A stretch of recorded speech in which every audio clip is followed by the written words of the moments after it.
My name is Sam, and I recently started working as a doctor at St. Agatha's Hospital. I was thrilled when I landed the job.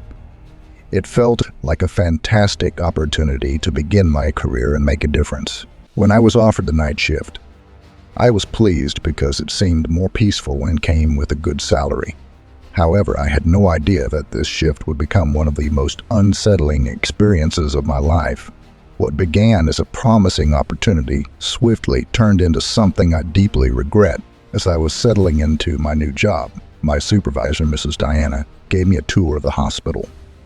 She appeared warm and welcoming at first, but her expression changed as we approached the stairwell leading to the 5th floor. She paused, fixed her gaze on me, and leaned in closer. She said quietly, her voice almost a whisper, "Sam, whatever you do, don't go to the 5th floor.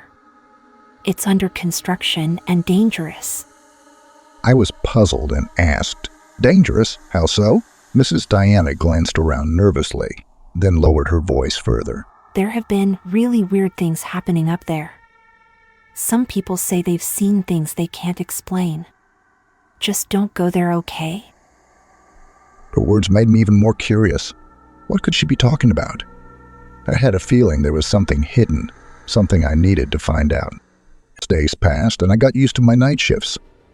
The hospital was unusually quiet at 2 a.m., with only the beeping of monitors and the sound of my footsteps echoing through the halls. I did my rounds in the East Wing, checking patient charts and adjusting medications. Of course, everything seemed routine, but I couldn't shake the thought of the 5th floor. Mrs. Diana's mysterious warning kept nagging at me, making me wonder what might be up there. One night, my curiosity got the best of me. Even though I knew I shouldn't, I found myself sneaking up to the 5th floor.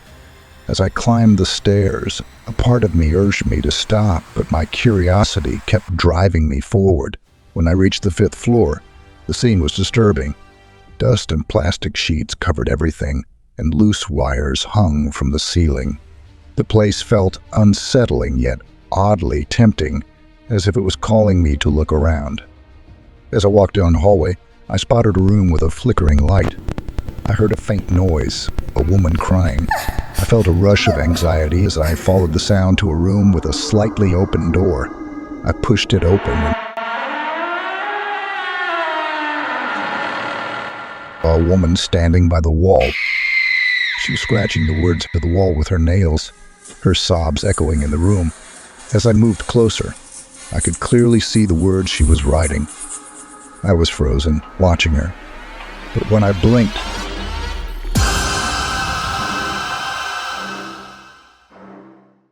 she disappeared, leaving the room empty and the wall spotless. As I turned around, a cold, damp hand suddenly touched my shoulder. I jumped and spun around, but no one was there. The dimensions of the room grew even colder, and the lights flickered on and off, creating unsettling shadows on the walls. The crying voice became louder and more urgent, echoing throughout the shapes. It seemed to shift in the corners of my vision, and I felt a chilling breeze, as if something was just behind me. Suddenly, the door slammed shut with a forceful bang, locking me inside. I yanked on the handle, but it was as if it was glued in place. I pushed and shoved, but the door remained stubbornly closed. The shadows grew darker, and the crying voice seemed to close in on me from all sides. In the corner, the figure reappeared, standing still and silent. Watching in a panic, I desperately searched the room for an escape. My eyes fell on a small ventilation grill, high up on the wall, partly hidden behind an old cabinet.